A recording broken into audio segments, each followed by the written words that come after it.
ములుగు జిల్లా గ్రామ పంచాయతీ కార్మికుల ఆధ్వర్యంలో నిర్వహించిన మేడే వేడుకలకు మంత్రి సీతక్క ముఖ్య అతిథిగా హాజరయ్యారు. ఈ సందర్భంగా ఎర్ర జెండాను ఆవిష్కరించారు.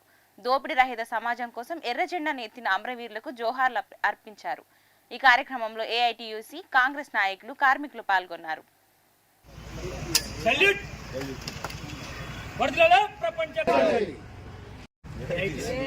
నాయకత్వంలో రవీంద్రన్న గారు మరి మిగతా సోదరులందరూ కూడా ప్రతి సంవత్సరం ఈ కార్యక్రమాన్ని ఘనంగా నిర్వహిస్తారు. ఈ యొక్క శ్రమజీవుల ఐక్యతనే ఎన్ని విజయాలను సాధిస్తాం. ఇలా ప్రపంచ కార్మికులందరూ కూడా పోరాటం మూలంగానే ఇలా పని దినాలకు ఒక రోజు, కనీస వేతన చట్టము, ఇవన్నీ కూడా మనం సాధించుకున్నాం.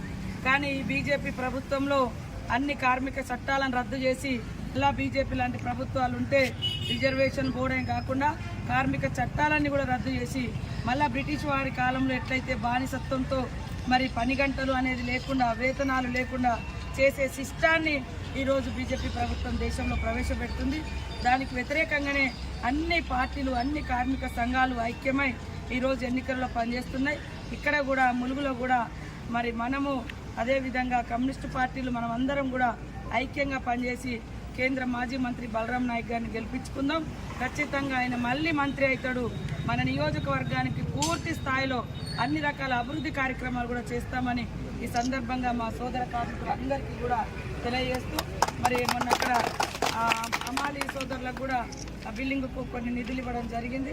ఇంకా ఏమైనా ఉన్నా కూడా కార్మిక సంఘానికి నా వంతు సహకారం చేస్తే ఏమనుకోకూడదు. 100 రోజుల